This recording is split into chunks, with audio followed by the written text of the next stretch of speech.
Hey friends, it's Kristen here. Today I wanted to show you how easy it is to make sous vide egg bites. So if you guys go to Starbucks, you're probably familiar with them. They have just a basic egg bite, and then they have a couple of different variations. So easy to make at home, and you know what? When you make it at home, it's a whole lot less expensive. They're always right at your fingertips. Just open the refrigerator. If you pre-made them, they're ready to go. And the thing that I also like about making them at home is that you can kind of play around with your flavors and make it your own. So that's what I'm doing today. And I just wanted to take a minute to show you how easy they are. So sous vide egg bites obviously need to be made in a sous vide cooker. I'm going to be using the deluxe multi-cooker from Pampered Chef because it has a sous vide setting, but there are other sous vide makers out there. I don't know anything about them. I just know how great the Pampered Chef one is, and so that's the one that I'm using. But you can also make these in a pressure cooker. So I'm going to be using, to get the shape, I'm going to be using this silicone egg bites pan in the sous vide maker, but you can also use this in a pressure cooker. I haven't done it in a while. My recollection is it's about 15 minutes in the pressure cooker. The difference is between doing the sous vide, which I highly recommend, versus the pressure cooker is you just get a lighter and fluffier and smoother texture to the egg bites when you do them sous vide. So it's worth the investment in the sous vide maker, especially since this multi-cooker is a pressure cooker, a slow cooker, and a sous vide cooker all in one. So you're going to get a lot of appliances with having that sous vide setting for you. So this is how easy they are to make. So super easy. We're going to take 4 eggs, and I like to use this little silicone bowl just because it has a little pour spout. So once I make them, it makes it really easy to pour into the egg bites mold. So we're going to do 4 eggs.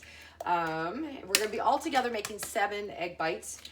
So 4 eggs is what we need. We're going to scramble them up just a little bit, and then we're going to add some cottage cheese to it. And I know that seems weird. I had no idea that's what it was that made them so good. And I'm not a big fan of cottage cheese, but these are really, really good. And the cottage cheese really melts into them. So it just kind of adds to that creaminess that you get.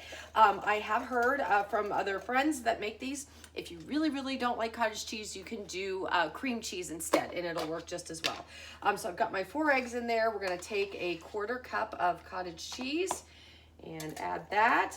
And I like to season it up with some of the seasoning salt from Pampered Chef, but of course you can do anything you like.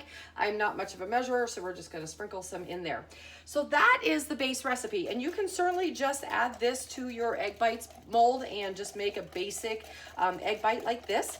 But I like to kind of empty my refrigerator and add all kinds of fun things. So you can add bacon, you can add sausage, ham, cheese, vegetables, whatever you want. And so what I did today was I just went through my refrigerator. I kind of saw what odds and ends I had and what sounded good together, and that's what I'm going to make. So let me set this aside. We're going to get our egg mold ready to go. I do like to spray a little bit of oil in there. I do recommend a spritzer or brushing with oil if you spray with Pam. Those things tend to get sticky over time, and you don't want to get this sticky over time. So just straight oil, not Pam, but by using the kitchen spritzer, it does spray like Pam.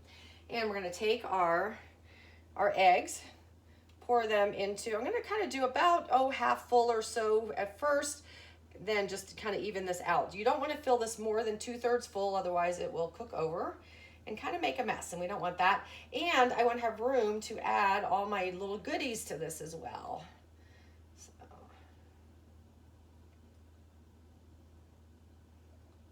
Okay, so that's gonna about do it. I'll hold this up to the camera just so you can kind of see where we are with that.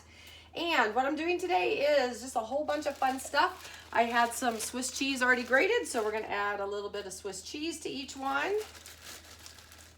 And again, you can do anything you want. There are no rules in this, and that's what I like about this. You can just be as creative as you want. When you show up at Starbucks, you kind of have to go with the flavors they have. You may or may not like them. Whereas this way, if you're making them at home, you know it's going to be something that you like. And I like cheese, so I'm adding quite a bit of cheese to this. And there we go. And then just for some fun, I had some chopped red onions in my refrigerator, so I'm going to add a few of those.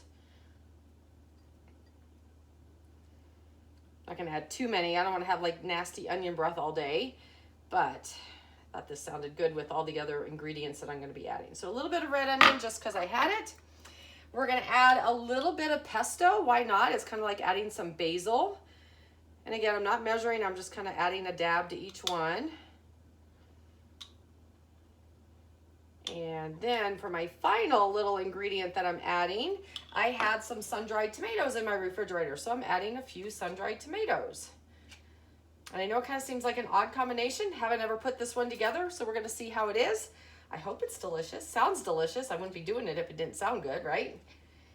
And just kind of even these out since I have them cut up. And then I'm gonna take my spoon, and I just kind of like to give it just a little bit of a stir, or at least just to push the ingredients down into the egg mixture. And again, I just don't want to have like a clump of pesto like right in the middle. I kind of want it all to be mixed up in there. So that's why I'm going to give it a little bit of a stir and get those ingredients down there. Okay, and then you just take your lid, cover them up, and then into the pressure cooker, into the sous vide cooker, which is what I'm doing today, or you can certainly do a pressure cooker as well. Comes this little egg bite mold, comes with this little handle that allows you to put that down there. So I have already preheated, there's water in my unit here, if I can get the lid off. There is already some water in here. It's gonna come up to about this level with the cooker. And I've heated it up to a precise 172 degrees. The reason I know that is that's the directions. I'm just following the directions on that. Giving it about 30 minutes to preheat. The unit told me to add, which means that it is up to the temperature. It's ready to go. I've added the egg bites in there. I don't know if you guys can see, and I can't get the camera over there. So just trust me, they're in there. They're not submerged underwater. Like I said, that water level is totally covering the base of the mold, so they're totally within the water. If you were doing these in a pressure cooker, you would do a cup of water in the bottom and then set your mold in there, and then it's gonna steam, and that's how it's gonna cook. So kind of a different procedure whether you're pressure cooking or sous vide. Put your lid on. And then with this, it says add. That's what it told me, that my sous vide is ready to go. So I'm just going to tap the button. I already had it preset for 90 minutes, and that's how long it's going to take. So this is not an instant, like I'm going to make this in the morning before I head off to work breakfast, because it takes about 2 hours by the time the unit heats up. You make what you need to make, and you get it into the unit for 90 minutes. But so worth the time. And so what I do is, here it is, the middle of the afternoon. I cook these in the middle of the afternoon. I put them either in the refrigerator, because we eat them so fast that I just pop it into the microwave for about 30 seconds the next morning, ready to go. Or if you wanted to make like a whole bunch of them and just have a whole bunch ready to go, you can freeze them and even throw them into the microwave for just 30, 45 seconds or so before you're ready to go. So either way, just gives you restaurant quality, Starbucks sous vide egg bites for a fraction of the cost. Super easy to have them on hand at home, and you have a quick, delicious, easy breakfast on the go. So hope you guys enjoyed this. Happy cooking.